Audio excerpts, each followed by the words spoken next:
The Joe Rogan Experience. Did you see the Phil Hartman documentary? No.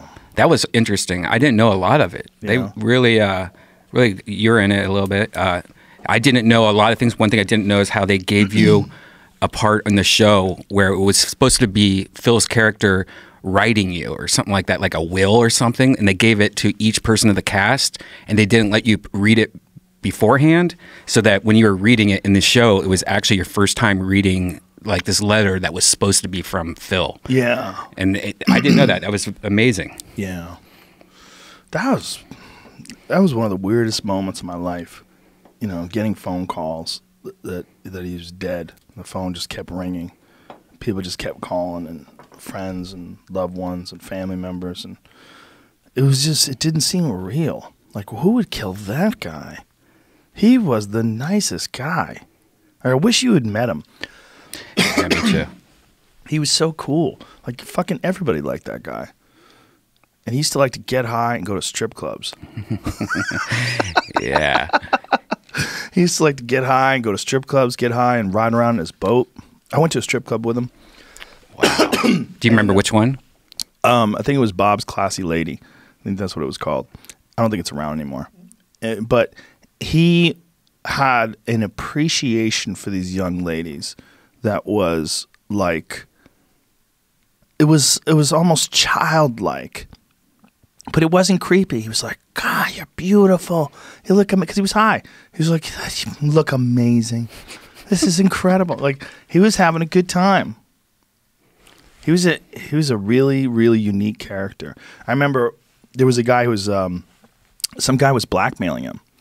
And some guy had filmed him at a strip club with his wife. And his wife was getting a lap dance. And he was getting a lap dance too. And the guy was like, he wrote some really creepy letter saying that this was going to violate the policies. Because, you know, Phil had endorsements and commercial deals, and he was doing movies and stuff like that. He was just blowing up. Got a Ferrari, you know, he was blowing up.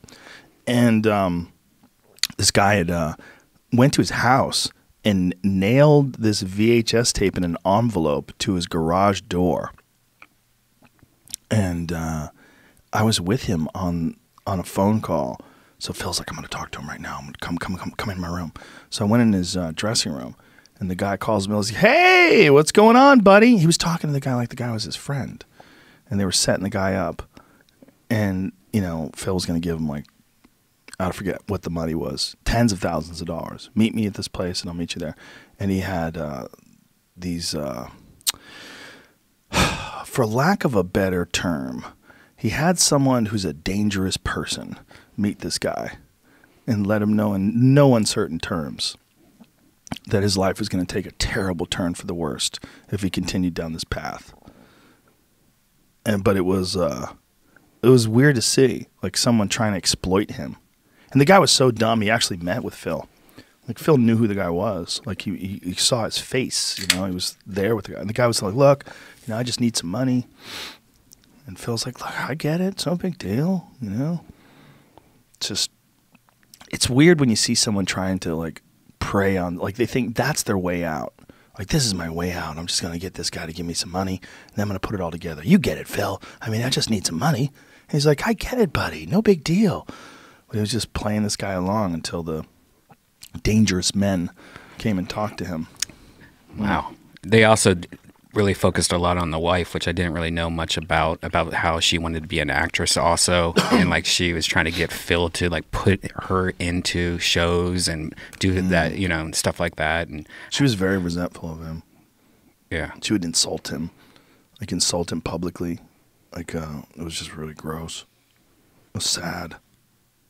But he didn't think he should get divorced because he felt like it was bad for his image. He was like really concerned about his image because he was like this squeaky clean family guy who was, you know, I mean, it was really starting to take off for him. See, Phil didn't really make it until he was older in life. Like, I don't think he got on Saturday Night Live until he was in his like late 30s. Might have been older than that. Yeah. And when he was on news radio, I think he was like 46. Yeah. He was like, he had worked as a graphic artist. You know, did you see that album cover that's out there pinned to the wall? Yeah. That's him. He drew that. Yeah, he's drawn a few amazing things. I was very surprised about that. He's a super versatile guy. He could do a lot of different things. And his work ethic was amazing. Like, he would have a binder, and his scenes, he would have different color tabs for each scene.